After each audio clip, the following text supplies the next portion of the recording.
joined in by Colonel Rohit Dev on the phone line. Colonel Dev, if you could also share your insights, given that you're looking at a propaganda handler, makes it a very key breakthrough, because it's only through propaganda and information warfare that ISI is able to ensure cross-border terrorism still thrives on Kashmir. I think this, terrorist getting encountered within his own wars there is good, because on this side of our border we have good doctors, and this doctor was a bad doctor, and the bad doctor was also masterminding things with doing with Pulwama suicide missions they sent in 2019, Pahalgam terror attack, and I think the logistical support he provided was well known to the intelligence agencies. So in this scenario, I think people like him are good dead.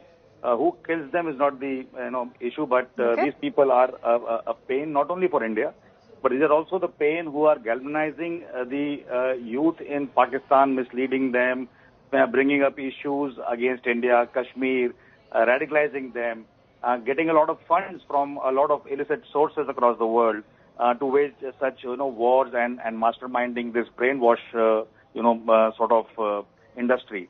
And I think from a perspective of an Indian, I will always say that a bad doctor shot is good thing which has happened. Colonel Rohit Dev, ironically enough, what a coincidence that today itself India's UN representative, Ambassador Parvata Neni, has also spoken about the continuous cross-border terrorism that's being perpetrated by Pakistan. Is it not time, say, for global superpowers, not just, say, the United States, but China also, to now come to terms with how they are propping up a terror regime like Pakistan, and particularly, say, for Washington at a time when the US Secretary of State, Marco Rubio, will be visiting India, it should be taken up at the highest levels? It will be taken up, and also to combine the fact of the other terrorist, Fazlur Rahman, who after 5 decades of jihad against India, his father being a proponent of absolutely being against India and doing whatever they could do from their powers, being in polity as well.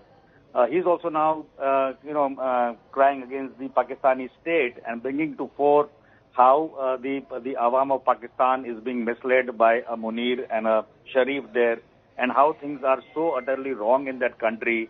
How India is growing. He has acknowledged India's growth and the path to prosperity, and he has seen the show of the Pakistani establishment, which has been talking about Kashmir for donkey's years and praying.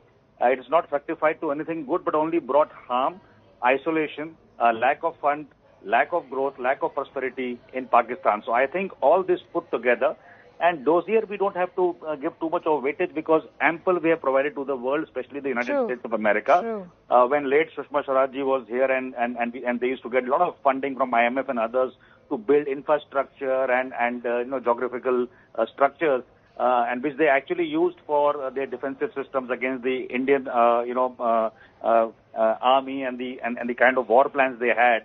And balance of it they used for jihad, they used for Islamic radicalization, used for filling their own pockets and growing rich to buy nice mansions both in UK and US as well.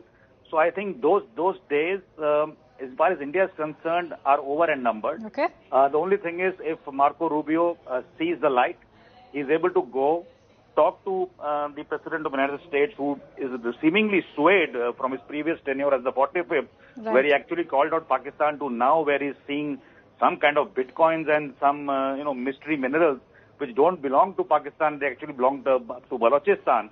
So I think it will be good on part of the Marco Rubio delegation to understand from India the nitty-gritties, because they are young kind of diplomats who are getting swayed by some sort of emotions back in US. They need to see the day of light, they need to see the economics of it, they need to see the geopolitics of it, and then they will understand that Pakistan is just a wasted dustbin where they can't rely even to throw a waste paper. So absolutely, I think that is the because way the to look at priority it. shouldn't just be about controlling or taming Iran's nuclear ambitions. It also has to be about controlling all of these terror safe havens like Pakistan as well. And it should come from the highest quarters, including the US President Donald Trump himself. Many thanks to you, Colonel Rohit Dev, for joining in with those precious insights. Word of appreciation for Major General Sinha as well. That's all we have in this newscast. We'll be back with the latest after a quick break. Stay tuned to CNN News 8.